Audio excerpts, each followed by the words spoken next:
Nous, on est cuisiniers, le pays aime sa cuisine. Donc, nous, on est représentants de notre culture, on est représentants de notre peuple. C'est la chance d'être cuisinier au Pérou. Un pays qui dit futur président.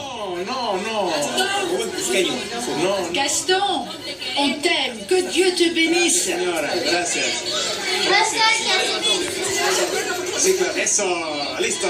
Ciao. Allez, bon dimanche.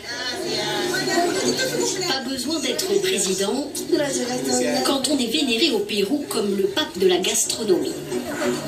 Adulé comme un footballeur, Gaston Acurio est à la tête d'une trentaine de restaurants à travers le monde.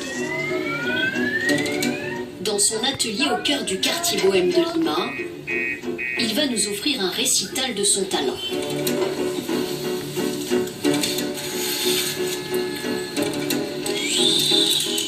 Une explosion de couleurs, un enchantement d'essence. Sans cesse, il compose, réinvente les saveurs du Pérou, héritées de l'histoire. Et voilà, un petit ceviche. Nous sommes une société qui mêle tous les sangs, toutes les races qui sont venues à travers les siècles en rêvant de s'installer au Pérou. Venus de Chine, du Japon, de l'Afrique, de partout.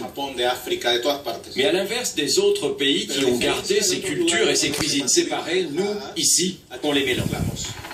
Si Gaston est aussi populaire, c'est parce qu'il a un discours social. Pour lui, la cuisine est une arme et il faut s'en servir. L'idée, c'est que beaucoup de gens qui ont peu d'espoir trouvent de l'espoir dans la cuisine. Beaucoup de gens qui n'avaient pas d'estime pour eux-mêmes trouvent dans la cuisine le moyen de retrouver confiance en eux et d'obtenir respect et dignité. Depuis près de 10 ans, Gaston encourage les Péruviens à puiser dans l'extraordinaire variété de leurs produits locaux. Ah, les petits piments! Ça, c'est le passeport de la cuisine péruvienne. Ají amarillo. Au Pérou, on doit avoir à peu près 120 différents piments. Ça, c'est pour le ceviche. C'est très piquant, hein? C'est très piquant. Mais le cuisinier péruvien, il est entraîné pour ça.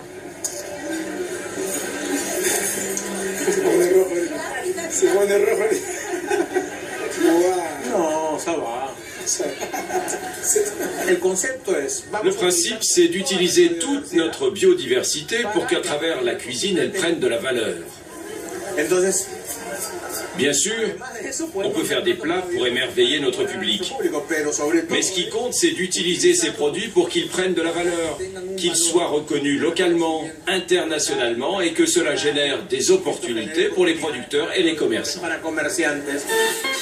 Des opportunités offertes par la mère nature. Au Pérou, on trouve 15 000 ingrédients qui n'existent nulle part ailleurs. Maïs violet, tubercules bizarroïdes, carottes étranges, piments psychédéliques. Les étrangers ont bien du mal à s'y retrouver, mais c'est désormais une fierté pour les Péruviens. Ça, vous n'en avez pas chez vous, mademoiselle. Ça non plus, par exemple. Ce fruit-là, vous l'avez pas. On a plein de fruits que vous n'avez pas. La lucuma, c'est délicieux. Tous ces produits extraordinaires sont sortis de l'ombre grâce à la foire gastronomique créée par Gaston en 2006. Un rendez-vous annuel devenu le plus grand événement culinaire d'Amérique latine. La crème des chefs s'y précipite et les retombées sont énormes pour les petits producteurs. Dora cultive des chirimoyas, ce délicieux fruit qui ne ressemble à aucun autre. Ce qui a changé avec ces foires, c'est que je gagne beaucoup mieux ma vie. Ça a beaucoup changé. Avant, je ne m'en sortais pas. Vous voyez, j'ai même du mal à en parler. Mais maintenant, ça va, je suis bien. Votre vie a changé? Énormément. Vous voulez quelque chose? Avec 2500 km de côte, la cuisine péruvienne emprunte naturellement au Pacifique. Il est 5 h du matin Les pêcheurs rentrent au port de Pucusana, à 1 heure au sud de Lima.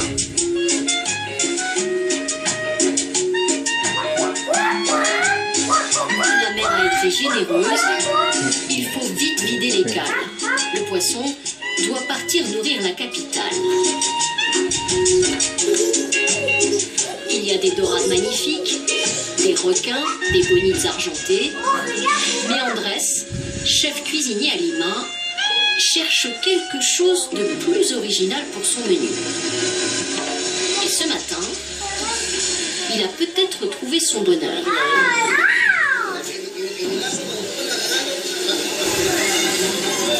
Ça, on ne le voit qu'à la télé, vous savez. Le chef réfléchit, mais se décide. Il va acheter les poissons volants sans vraiment savoir comment il va les cuisiner. Tu peux me peser cette caisse? Les pêcheurs en ont rapporté 50 kilos. Ça c'est le poids, 27 kilos moins 3 kilos pour la caisse, ça fait 24 kilos. Bon, je vais te prendre 30 kilos pour qu'on teste ça à la carte avec mes gars. Affaire conclue. Le cuisinier prend ce que la mer offre pour la plus grande satisfaction du pêcheur. Quand les cuisiniers nous achètent directement le poisson, sans intermédiaire, on est content. Parce qu'ils nous en donnent un bon prix, plus élevé. En fait, on gagne mieux notre vie. Ah tiens, regardez, voilà les bonites que vous avez achetées. Le pêcheur est ravi. Il n'était pas sûr de pouvoir vendre tout son poisson. Quelques heures plus tard, les fameux poissons volants arrivent en taxi à Lima.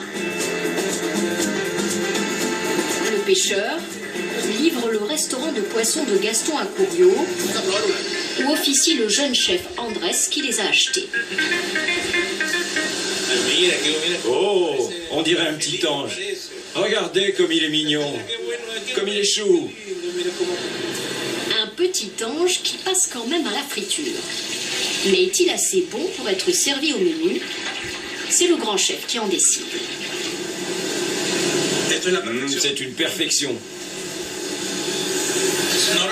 Normalement, on ne cuisine pas trop ce poisson, il est très délicat. Alors si on ne le cuisine pas à peine sorti de l'eau, il prend un goût un peu fort. Mais quand on le cuisine comme ça, tout juste sorti de la mer, il a une saveur très délicate. Le meilleur poisson, c'est celui que les pêcheurs mangent directement sur la plage. 3 par assiette. La provenance du poisson va être inscrite au menu. Luis Yupanqui, le pêcheur, a la bonne surprise de découvrir son nom sur la carte. Je suis ému de voir mon nom là. Pour moi et pour tous les pêcheurs de Pucusana. Voir son nom comme ça dans le restaurant d'un chef de renommée internationale comme Gaston, ça fait quelque chose. Venu avec toute sa famille pour passer la journée à Lima, Luis est invité à déjeuner dans le restaurant d'ordinaire bien trop cher pour lui. C'est ainsi que le restaurateur installe confiance et convivialité avec ses fournisseurs.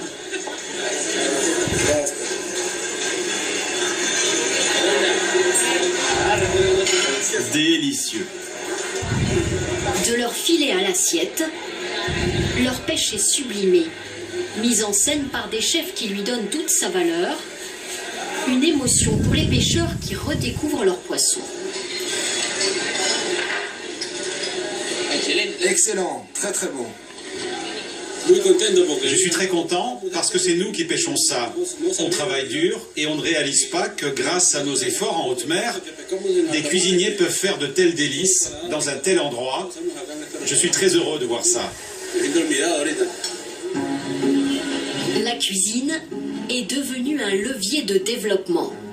Une révolution gastronomique est en marche au Pérou. À chaque coin de rue, les vendeurs ambulants arborent désormais toques et tabliers immaculés. Un phénomène dont s'est bien sûr emparée la télévision. Ceviche avec amour récompense le meilleur ceviche vendu dans la rue l'incontournable plat national à base de poissons crus marinés.